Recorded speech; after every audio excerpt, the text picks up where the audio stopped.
Hi folks, this is Jason. Hope you're okay today. I'm just making a video on the new scholarship on the Gospels. Now, some of this scholarship can be found in a lecture by Dr. Peter Williams called Fact or Fiction at the Veritas Forum. So if you type into YouTube, Fact or Fiction, Dr. Peter Williams, on the YouTube channel Veritas, you will find this scholarship that I'm going to just share with you a few thoughts. You can also find this scholarship in the articles and books of Richard Bauckham. So if you type in Richard Bauckham and go on his website, you'll be able to find this kind of scholarship. So what is this new scholarship? Well, basically, it's a statistical analysis of the names of the New Testament. Basically, what Bauckham has done using other scholars, I think from Scandinavia, also Dr. Peter Williams has done other research himself in this area and developed this apologetic method.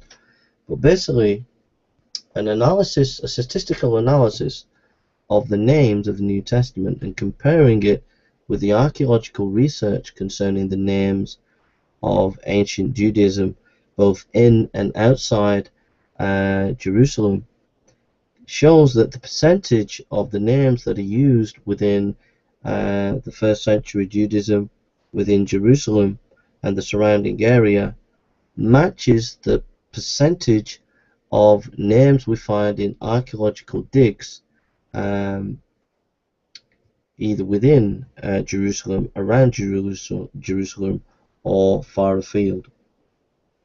So, for example, if the writers of the New Testament were making up the Gospels, we'll get something like this. So let's imagine that the average population in first century Judaism, most of the women, a high percentage of the women were called Mary. Okay, you'll find that the Gospels mention the different Marys. They'll also qualify. They'll give qualitative statements as to which Mary, which you wouldn't do if you didn't understand the culture of the time. Why would you give an adjective or a qualification of a particular name unless you knew that that name was a popular name and you needed to qualify it?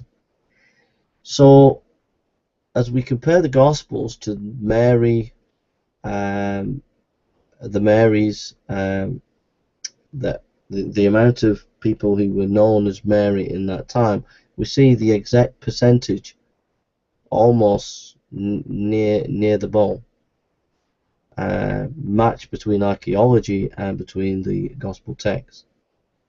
If you go and look at the Gnostic Gospels, and you not only look at Mary, but you look at the key famous names that are in first century Judaism around Jerusalem and that surrounding area, the four Gospels generally match the archaeological research which shows the percentage of the popular names.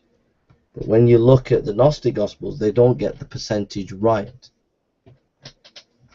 They don't mention the names in accordance with the percentage of the population of that time.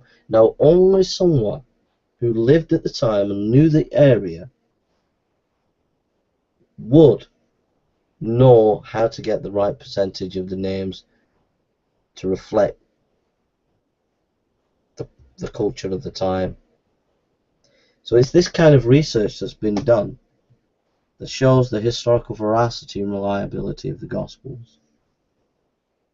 So it's just one little example of how cutting-edge research is verifying the Gospels as historically reliable.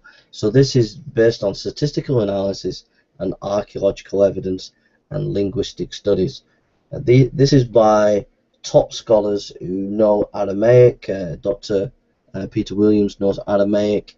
He knows a large number of languages, etc. So just a little example of research there, just to get you thinking. and I hope that's been a blessing to you. So take care and God bless you.